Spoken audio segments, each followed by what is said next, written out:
Hello students, a very good morning to all of you बच्चों। जैसा कि आप सभी को पता है, हमारा जो चैनल एके बायो वर्ल्ड है, अब इस चैनल को हमने थोड़ा सा चेंज किया है और अब इस चैनल का नेम रख दिया गया है बायो जी। तो गाइज, जब भी आप इस चैनल को सर्च करते हैं तो now you can search by the name bio जी। बच्चों, हम बात कर रहे थे चैप्टर ह्यूमन रिप्रोडक्शन की।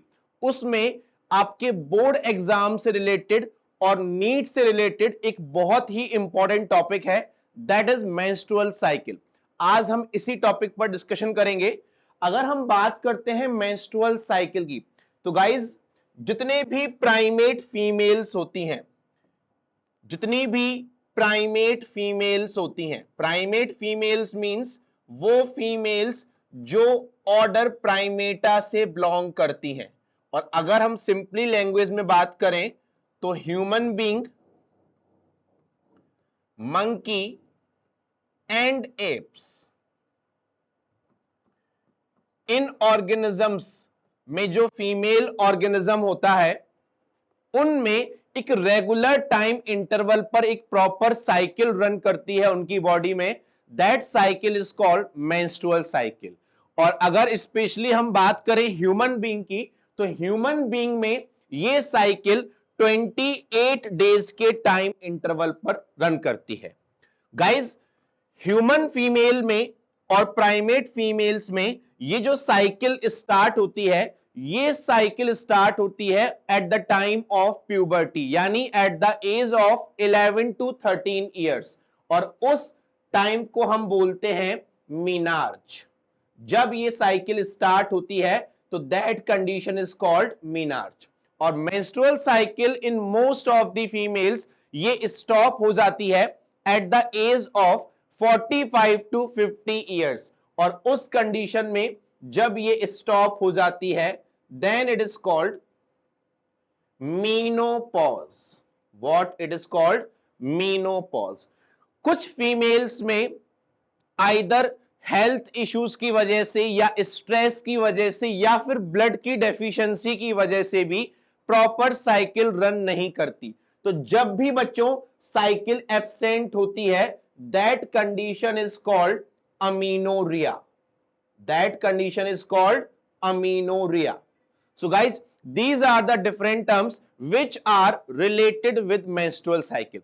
अब हम इस menstrual cycle में कौन कौन सी phases होती हैं, उनमें क्या क्या events होते हैं, हम इसको एक एक करके डिस्कस करते हैं। सबसे पहले अगर हम बात करें तो इस menstrual cycle में हमें क्या क्या पढ़ना है। First of all we have to talk about menstrual cycle के टाइम पर यूट्रस में और ओवरी के अंदर फॉलिकल्स में क्या क्या चेंजेस आते हैं। आई am again repeating, menstrual cycle में यूट्रस में और ओवरी के अंदर फॉलिकल्स में क्या क्या चेंजेस आते हैं। इसी के साथ साथ हमारे ओवेरियन हॉर्मोन्स यानी oestrogen and progesterone as well as hormones secreted by pituitary gland यानी एफएसएच और एलएच, इनके लेवल में भी क्या चेंजेस आते हैं, ये सब कुछ हम डिस्कस करेंगे इस टॉपिक में। So guys, we start with the topic. जब भी हम बात करते हैं मेंस्ट्रुअल साइकिल की, मेंस्ट्रुअल साइकिल की जो फर्स्ट फेज होती है, फर्स्ट फेज कहलाती है मेंस्ट्रुअल फेज। क्या कहलाती है बच्चों? Menstrual phase. और ये फेज रन करती है स्टार्टिंग 3 टू 5 डेज के लिए। अब इस फेज में क्या क्या चेंजेस होते हैं, हम उन चेंजेस को डिस्कस करते हैं। देखो बच्चों, menstrual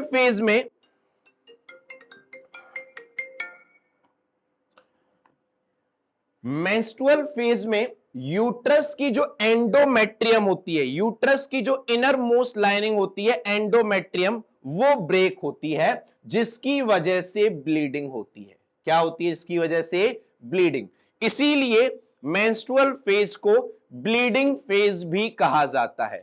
and guys, menstrual phase में यूट्रस की एंडोमेट्रियम ब्रेक होने का रीजन होता है इन हॉर्मोन्स के लेवल का कम होना। अगर आप देख रहे हो तो प्रोजेस्टेरॉन और ईस्ट्रोजन दोनों ही हॉर्मोन्स का लेवल कम है।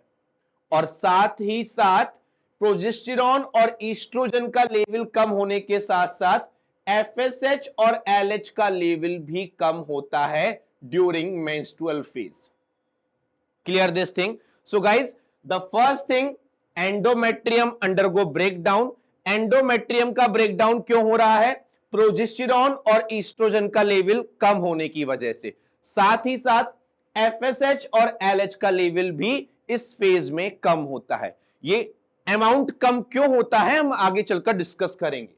Okay, now we talk about follicles. Ovary के अंदर a large number of primary follicles are present और उनमें से एक प्राइमरी फॉलिकल का डेवलपमेंट होना स्टार्ट होता है। सो गाइस, मेंस्ट्रुअल फेज में फॉलिकल्स में primary follicle start to develop, endometrium undergo breakdown और हार्मोन्स का लेवल कैसा रहता है? कम रहता है। Clear this thing? नाउ अब नेक्स्ट 6th डे से लेकर 13th डे तक जो फेज होती है बच्चों, उसको हम नाम देते हैं फॉलिकुलर फेज। ये फेज ओव्यूलेशन के पहले होती है, इसीलिए इस फेज को हम प्री ओव्यूलेटरी फेज भी कहते हैं। क्या कहते हैं? Pre ovulatory phase. अब इस फेज में क्या क्या चेंजेस आते हैं आइए देखते हैं। फॉलिकुलर फेज में ये जो प्राइमरी फॉलिकल है that start to develop and that form secondary follicle, और जैसे ही सेकेंडरी फॉलिकल बनती है, सेकेंडरी फॉलिकल की जो सेल्स होती हैं they are known as cells of granulosa and these cells secrete estrogen. कौन सा हार्मोन सिक्रीट करते हैं बच्चों? ईस्ट्रोजन। सेल्स का नाम क्या है? Cells of granulosa. cells of granulosa. Clear this thing? Now, जैसे ही ये सेल्स ईस्ट्रोजन का सिक्रीशन करती हैं, ईस्ट्रोजन का लेवल बढ़ना स्टार्ट होता है, और जैसे ही ईस्ट्रोजन का लेवल बढ़ेगा, अब एंडोमेट्रियम का ब्रेकडाउन बंद हो जाएगा और इसका फॉर्मेशन स्टार्ट हो जाएगा।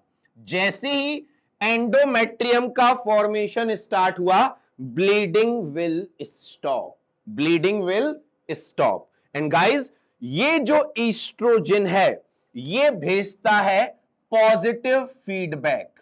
किसको भेजता है? हमारी मास्टर ग्लैंड को, सो दैट हमारे बॉडी में, फीमेल्स प्राइमेट की बॉडी में एफएसएच और एलएच का लेवल भी क्या होने लगे? इंक्रीज होने लगे। सो गाइज, ईस्ट्रोजन की वजह से एफएसएच और एलएच का लेवल भी क्या होने लगता है? इंक्रीज करने लगता है, राइज करने लगता है।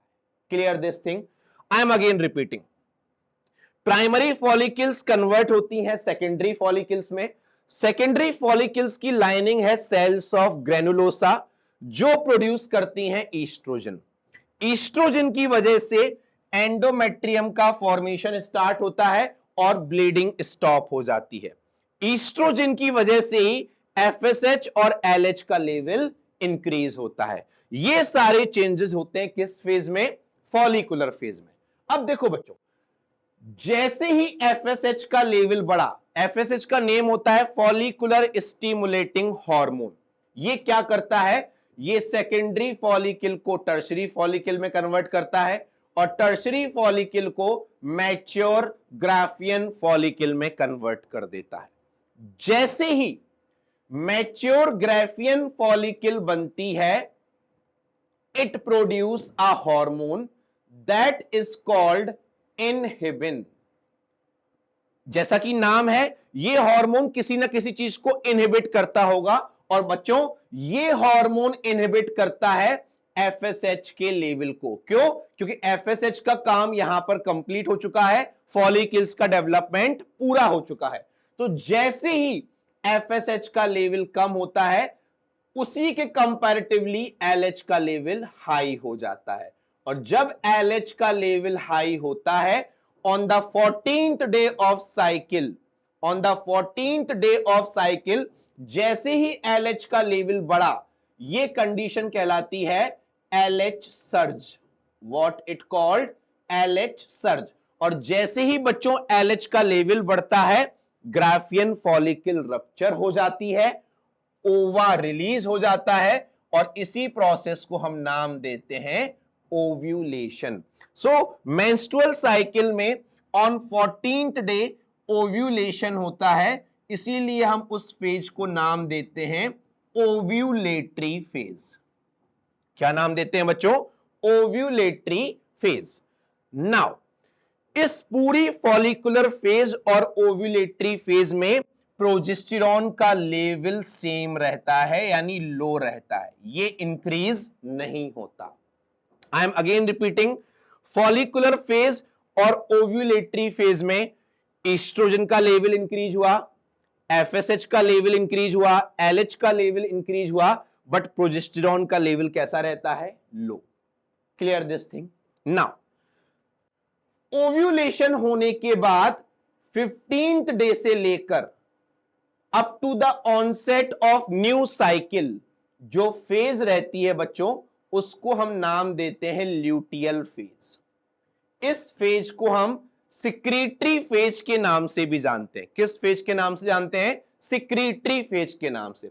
अब इस फेज में क्या क्या चेंजेस आते हैं, देखो बच्चों, ये जो रप्चर्ड ग्राफियन फॉलिकल है वो कन्वर्ट होती है एक येलो कलर्ड के मास में, जिसको हम नाम देते हैं कॉर्पस ल्यूटियम। क्या नाम देते हैं? Corpus luteum. और ये जो कॉर्पस ल्यूटियम है ये प्रोड्यूस करता है two hormones, progesterone and estrogen. Progesterone and estrogen. इसलिए देखो बच्चों, यहां पर आते ही प्रोजेस्टेरॉन का लेवल हाई हो जाता है, यहां पर आते ही ईस्ट्रोजन का लेवल भी फिर से क्या हो जाता है? हाई हो जाता है। नाउ जैसे यहां पर फॉलिकुलर फेज में ईस्ट्रोजन ने पॉजिटिव फीडबैक भेजा था इन दोनों हार्मोन्स के लेवल को इंक्रीज करने के लिए, सिमिलरली ये प्रोजेस्टेरॉन नेगेटिव फीडबैक भेजता है इन दोनों हार्मोन्स के लेवल को कम करने के लिए। तो गाइज एफएसएच और एलएच का लेवल कम होता है क्योंकि उनको कम कराने का काम कौन कर रहा है? प्रोजेस्टेरॉन। कौन कर रहा है? प्रोजेस्टेरॉन। साथ ही साथ प्रोजेस्टेरॉन इस एंडोमेट्रियम की सिक्रीटरी सेल्स का भी फॉर्मेशन कराता है। Progesterone is responsible for increasing the secretory portion of endometrium और 21st डे पर कॉर्पस ल्यूटियम की एक्टिविटी मैक्सिमम होती है, यानी 21st डे तक एंडोमेट्रियम की मैक्सिमम थिकनेस का फॉर्मेशन हो रहा होता है। Clear this thing? Now after some days ये जो कॉर्पस ल्यूटियम है गाइज, ये डीजनरेट हो जाती है और यहां पर एक रिग्रेसिंग कॉर्पस ल्यूटियम यानी एक स्ट्रक्चर बनता है जिसको हम नाम देते हैं कॉर्पस एल्बिकन्स। क्या नाम देते हैं बच्चों?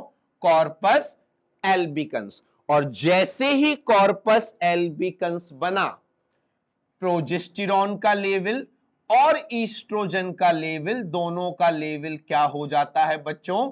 डिक्रीज। और जैसे ही दोनों का लेवल डिक्रीज हुआ, नेक्स्ट साइकिल फिर से क्या हो जाएगी? स्टार्ट। और सेम टाइम पर इन दोनों हार्मोन्स का लेवल भी कैसा था? कम था। Clear this thing? So guys this is completely about menstrual cycle. Still you guys have any doubt, you can ask me anytime. Thank you so much.